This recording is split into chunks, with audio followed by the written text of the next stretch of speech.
All right, and welcome everyone to this live Q&A of our third and final secret screening, which hopefully you've watched today. It was the 20th Century by Matthew Radkin, and I just got to thank as well our sponsors, Tito's Handmade Vodka and Other Worlds Austin as our community partner for this special secret screening of the 20th Century. And right now I'd like to welcome in writer-director of the 20th Century, Mr. Matthew Radkin.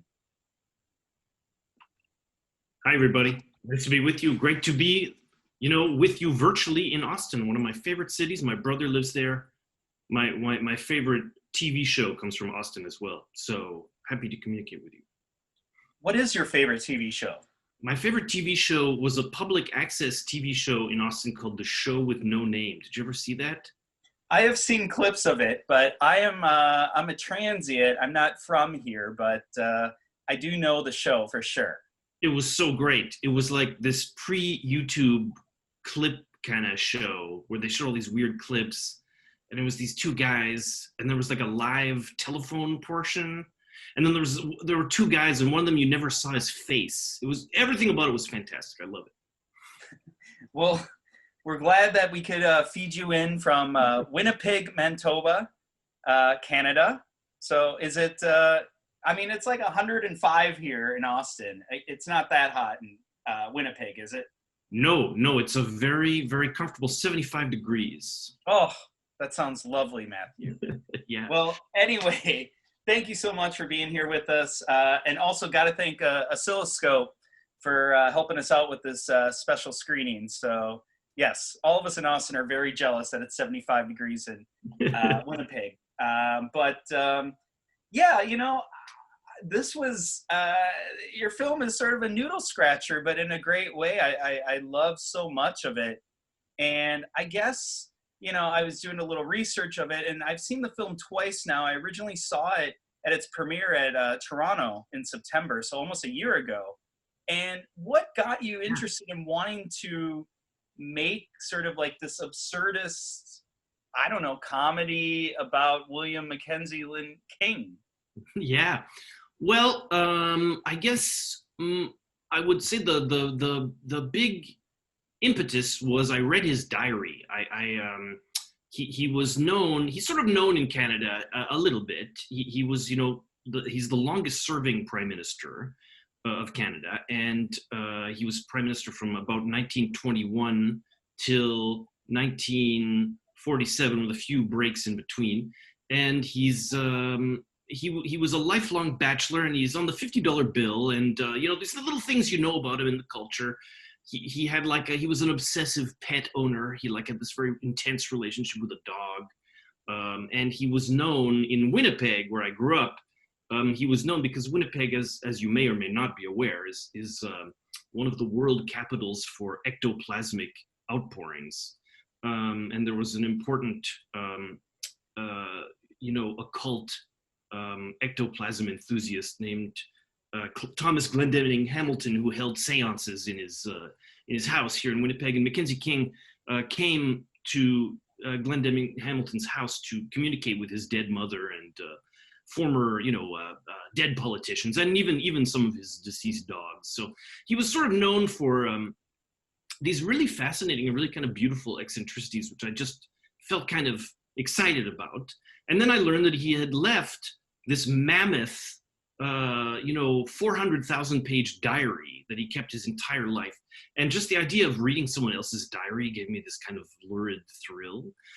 So I started reading this, and I myself am a lifelong diarist. I write compulsively in a diary, and anyone out there in internet land who keeps a diary knows how much a diary is like a very melodramatic document. It's like your first processing of every strange thing happening in your life. And of course, it's a private space, so you're expressing yourself in this very raw and unfiltered way. And oftentimes, at least when I read my own diary back, I'm often just sort of filled with just almost like physiological shame. And so there's a lot of this in Mackenzie King. There's a lot of, it's a big sort of, it's like peeking into someone's shame closet. and it's full of all sorts of maudlin outbursts and punctured romantic impulses and repression and mother love and bargain hunting triumphs and self-pity and Napoleonic hubristic, outbursts. And it just reminded me so much of my own diary that I just sort of had to, I eventually I just wanted to make a film about it. So I'm sorry, did you say it was 400,000 pages? Yeah, it's something close. I didn't read the whole thing. I fell asleep. Okay. But I did read very intensely the journal he kept as a young person. So it is like in his 20s, and everything that is in the film is drawn directly from that diary. And it might be hard to believe, but every character in the film really existed. Every event in the film, more or less, really did happen. But it's been kind of processed through a kind of dream logic. I describe it as a nightmare Mackenzie King might have had in 1899.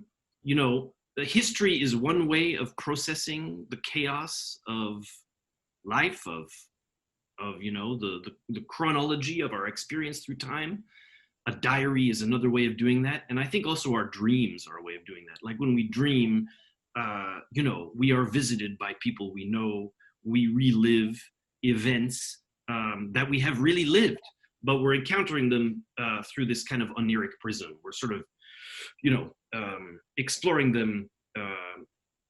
It's I can't remember which theorist said this, but it's like there's a subconscious to everything, not just to ourselves, but to everything we do, right? So that's sort of what this movie is. It's like a deep dive into the subconscious of Mackenzie King's youth. Okay. Well, no, I mean, that's interesting that you bring it up as, say, like, quote unquote, sort of a nightmare, because I think when we do dream, we do oftentimes go into sort of a surrealism type, landscape. And a lot of this film is sort of built on, as I mentioned earlier, sort of an absurdist take, a surrealism take, and almost, again, like there's so much going on in your film, not even just in the plot and the dialogue, but even like the background and the animation. And, I was sort of recalling like Jan Smenkmeyer and, Sure. Yeah. even some Fellini and Kenneth Anger and, David Lynch, per Sure. se. And so I guess I'm just wondering, so you write this, fictionalized sort of take off his diary, but then how do you sort of sell this to people in order to, make an actual, not even a short film, because this is your first feature. Yeah. So, I mean, with the challenge of extending a short film into a feature, but something that is sort of, madcap surrealist, how do you process that? Like, how do I convince people who have the power to make, Yes. allow me to make a movie? Yes, the money people. How do you convince money? Yeah. That's a great question, and I'm not really sure that I have a great answer. I would just say that I did it much like I did any other short film. I just went to them and I said, here's what I want to make and why. And, I had a good team, and I had some, very credible producers who were behind it. So that's always a help. And, I don't know, like my short films had sort of followed a similar kind of path. I would say the 3 short films I made before this were they're sort of in a similar kind of world, kind of reprocessing a historical event through this kind of surreal gaze. And they went around, they did kind of great. So I had little trophies I could wear, like I was sort of one of these little guys on Veterans Day with his chest encrusted with little medals that he could show off, like I was sort of like this. And so, that always helps, but you never know. I don't really know. I don't know why people, fund anything really, but it was just a case of, saying I want to do this, and here's why. And a lot of well, I have to say, courageous people got behind it. So I'm very thankful for that. Yes, no, and we're thankful that this film exists out there in the world because it is really truly something that is magical in a way, and it does, you know, given, I mean, look, you know, it seems like it's steeped in Canadian history, Sure. and again, just articulating how much you've put into this. You know, I mean, it's true. I mean, you are the writer, director, but then you animated, you also edited. I mean, there's things, you know, and it seems like that this was sort of a low budget film. And Yeah. I'm just so amazed by the production of it all. And, you know, how do you even begin? I mean, sure, you've got to shoot it, you got to write it, you got to get people, but then there's so many layers to this. And, you know, how did you make this all work? Yeah. Well, I don't know. You know, I would say that what I really like about filmmaking is I like when really feel like I don't exactly, I'm not entirely sure I can do what I'm trying to do. I find when I kind of like, when I really sort of know how to do a thing, that doesn't really excite me too much. It's when I'm kind of out of my comfort zone and I'm in kind of a danger space. That's what I really like. I find that really energizes me, and I would like to approach each film as if I'm willfully relaunching the Titanic, you know, and it's like I know it's gonna sink, it's gonna hit that iceberg, but I'm sort of charging towards that iceberg with the foolhardy conviction that somehow the disaster is going to inspire a glorious new age of sea travel. So that's sort of how I approach it, and I'm also kind of a maximalist, you know, like I like things that are obsessive and excessive, that rather, and I like stuff to be kind of too much. That's what I love the most. I've you know I don't really have like a minimalist impulse in any way. Everything I do is preposterously overcharged. So that's just how I approach things. You know, it's a sort of, you know, as you are, so will the films be to some degree. And so yeah, it was very much like that. But I knew that I wanted it to be, you know, to speak of the set and the animation and all of this, I knew that I wanted it to be a studio piece. I knew that I wanted to shoot it inside, interiors, exteriors, inside, and I knew that I wanted it to be very kind of theatrical. I wanted the sets to be very metaphoric, because the film is kind of dealing with, well, I mean, lots of stuff. It's dealing with structure, right? So structures of, you know, nation building is probably the most obvious one, and I really wanted the audience to have this encounter of the fakeness of that we're constantly being confronted by the artificiality of what we're seeing, the artificiality of this nation building project, that it is all just really something we're constructing, grafting artificially upon the earth. And so I knew that the form could incarnate that in an exciting way, and that got me excited. And then also, of course, I did the calculation that, well, I mean, if I was going to try to do a credible sort of conventional historical film with like, you know, historic, you know, like period detail and realistic sets and, you know, 35 different locations and stuff like that, I knew that my budget would just die completely. Mm-hmm. But if I took this kind of dollar store approach, where like it was stuff that I could make really cheap, you know, and if I could make an aesthetic virtue out of that, then my money would go much further.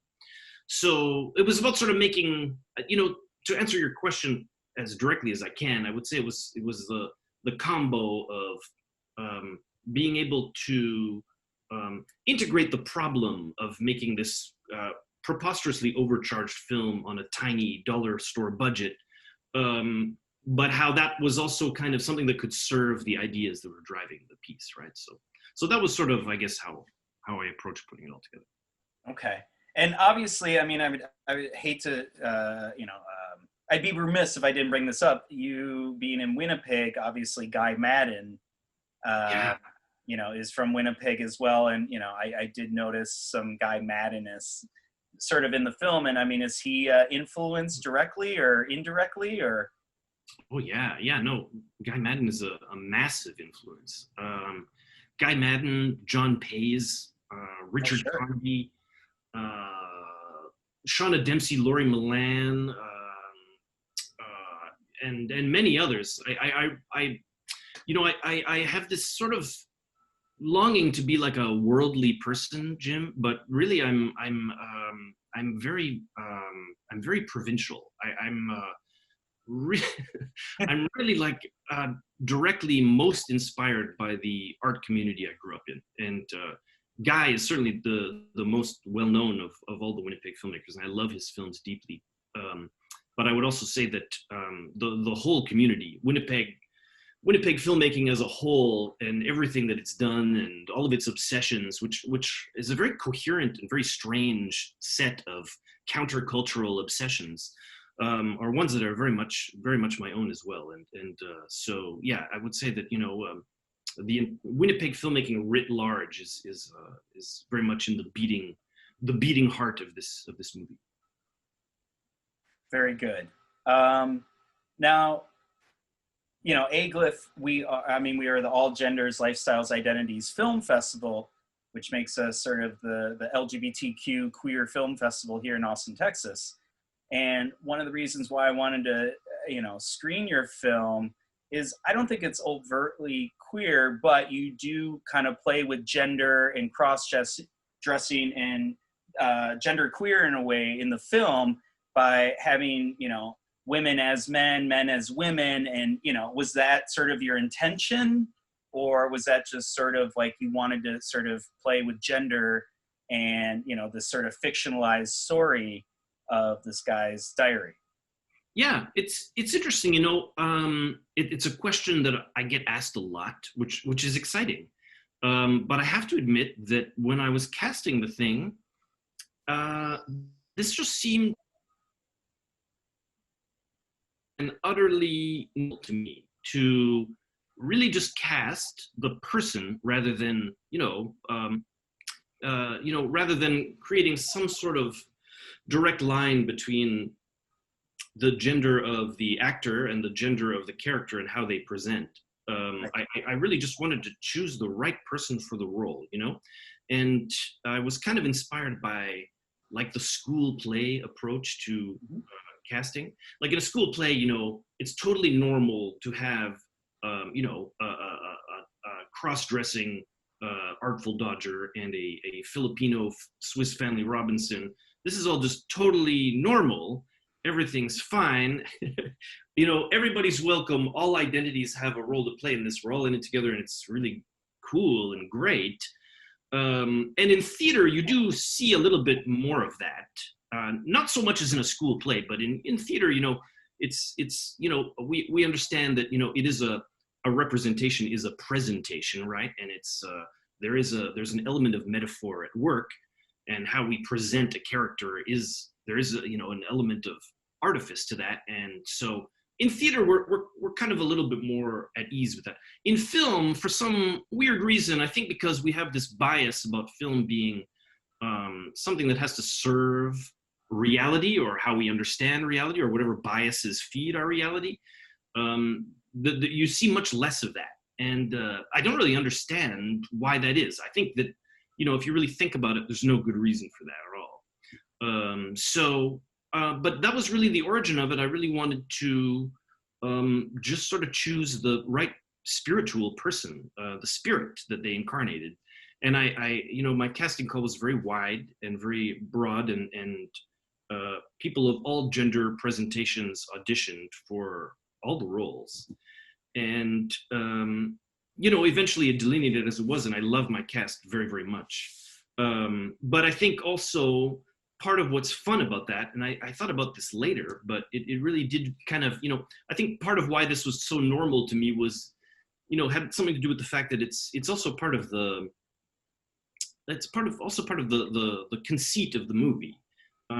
It is about structures, right? And how, we do graft structures upon the earth, which sometimes can be sources of great freedom and joy and emancipation and love. But they can also be structures that tyrannize us and oppress us and destroy us, right? And a lot of the structures that we have sort of set up, that we built, they don't, we're not. My feeling is they don't really serve us very well, right? So I love the idea that the movie could be gender fluid, So I think of it as a very gender fluid kind of movie, and it's something that I feel kind of subverts the very rigid, very structured kind of world that these characters, who I think of as wrong-headed, are obsessively trying to create. Yeah, and I mean, gender fluid is a pretty interesting aspect as well. Now that you mention that, it just, when you're watching it, at first I wouldn't say it caught me off guard, but it is playful, and it's very, like it's almost like vaudeville in a way, sort of what you were saying in like theater and school plays and stuff. But I mean, I just love that you sort of go for it, and the cast is very game in all this, and I mean, it does have its unique approach to gender equality as well, and just just showing everyone that they are the person who they are, and no one even confronts it in any type of way. It's not even it's just you take them for face value. That's right. So it's very well done, and I mean, the father by far to me is like the funniest character. Uh-huh. And the scene where he comes in, he's like, oh, I brought you some sticks, and like, oh yeah, the sticks, they really make up the room. And it's so funny. But something that I was also thinking about when I was taking notes is your film is broken up into chapters. Yeah. And again, doing a bit research, I mean, he was the 10th prime minister, and I wonder if those 10 chapters sort of, connect or coincide, or is that just sort of a coincidence? That's a happy accident, but Okay. but I love that. I would love. I hope someone will write an entire PhD dissertation on that very soon. I don't think I'll be doing that, but no, I just, I mean, so why, I mean, you're the artist, you're the filmmaker, and do you think the film could have lived on its own if it were just told front to back without chapter breaks, or why did you insert chapter breaks? I guess that's the question. Sure. Yeah, no, I love that question. That's great. And I have a answer which is kind of, well, I mean, it's not really that great of an answer. Really, the answer is pacing. It's a pacing maneuver. It's a way of sort of ending one thing and moving to the next. And it was sort of when you make a very, very excessive movie like like this one, I guess I felt some pressure that I should just throw the audience a little bit of a bone and give them just a little bit of oxygen, so that they didn't just die in their seats, suffocating to death, because the movie really bombards you, right? So yeah, the chapter breaks were a way of sort of managing all of the information, and also sort of setting a little kind of a little thematic tuning fork over each piece as we consume it. I think of Errol Morris as kind of the great user of chapters, right? Like his chapters are so great. Like the best kind of chapter raises a little bit of a question, and then it will be sort of delivered. The answer will be delivered in an unexpected way. Errol Morris is the master of that. So I was probably following a little bit and, tugging on his coattails a little bit with that. Okay. Well, no, I mean, it's an interesting aspect to your film. And I mean, I appreciate the chapters and the different titles of all of them. And yeah, I mean, they're sort of set pieces, but they all, connect the dots. And yeah, no, it's very cleverly done. And, I mean, again, there's so much about this film. Like, it's just so in depth with everything. And, I mean, there's times at this film where I was howling with laughter, really. you know, the whole like the manhood competition. And I wonder, you know, like the butter churning and the tickling and, you know, them peeing in the snow. Like, I mean, you know, it's just like stuff, it's so unexpected. And I mean, you know, you must have had just a riot, like filming that stuff and getting your actors to be like, okay, we're going to leg wrestle now. And, you know, I mean, it's just sort of like, this is what you have to compete in order to be the prime minister of, you know, Canada.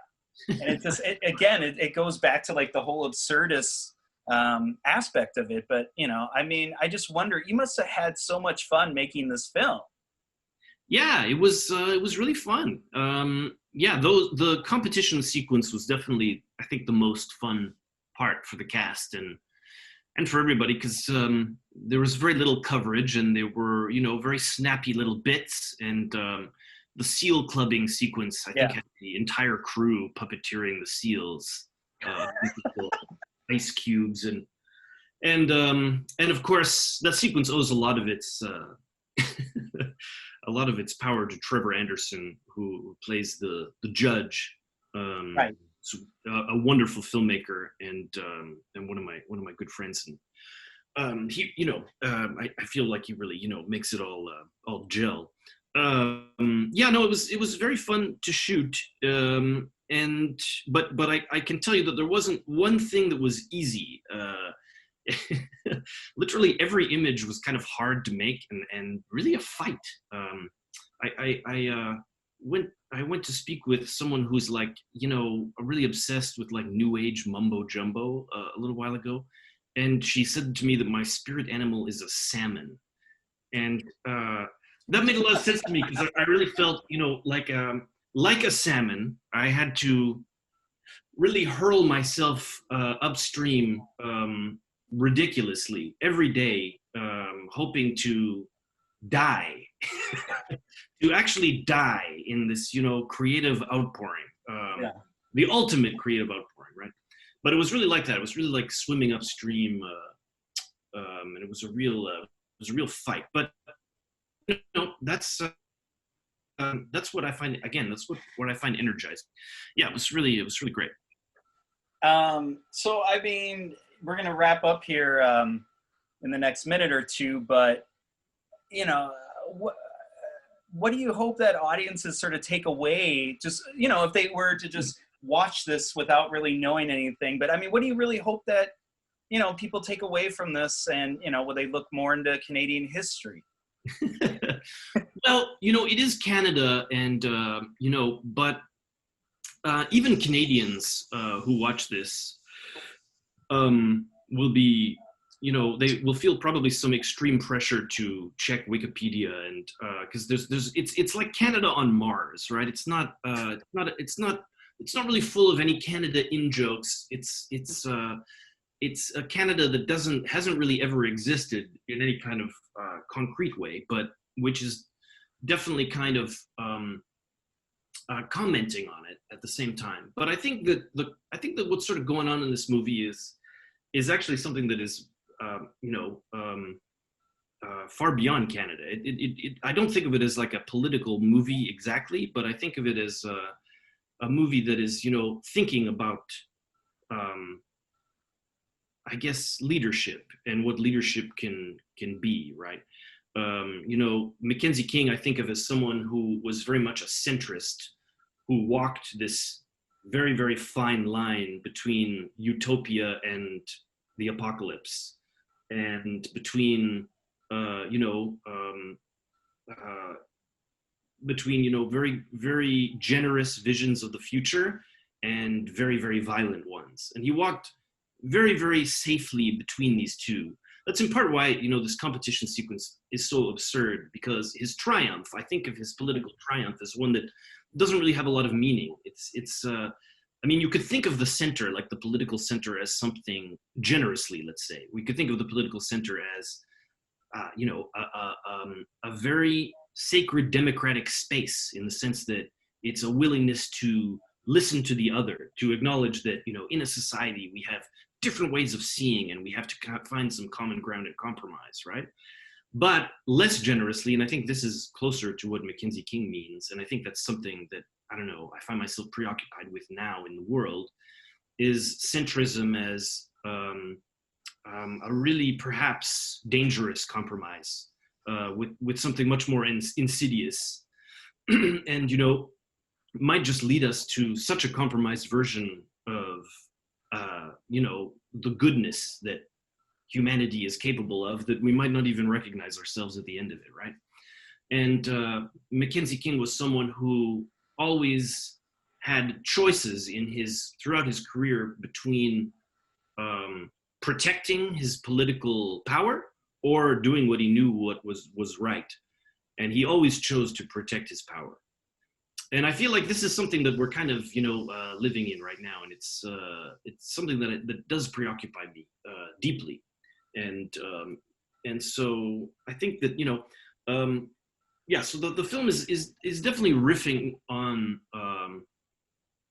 this kind of stuff, and it's a film that is worried about a lot of things, and it's using Mackenzie King as sort of a conduit for that worry. Sort of how many of us in America are worried about America, period, right now. Yeah. Not that I speak for all of America, but, just be thankful you're in Canada, Matthew. Hey, there's still a few more months to save the world, Jim, That's right. Well, hopefully your film may save the world. And do you know when it's going to be this will be the last question. We got to wrap up here. But do you know when Oscilloscope's going to be releasing? I don't know exactly, but I think in October. I think there's some COVID reconnaissance going on, but okay. I think in the fall. I don't know exactly when, but in the fall. Okay. Well, hey, it's been such a great pleasure and honor to chat with you, Matthew, writer-director Matthew Rankin of the 20th Century, aGLIFF's third secret screening. And thank you again so much, Matthew, and I wish you the best of luck and good luck with the film and your future endeavors, my friend. Thanks so much, Jim. It was wonderful to be with you at this great festival, and thanks so much for programming it, and to everybody, and lovely to talk to you.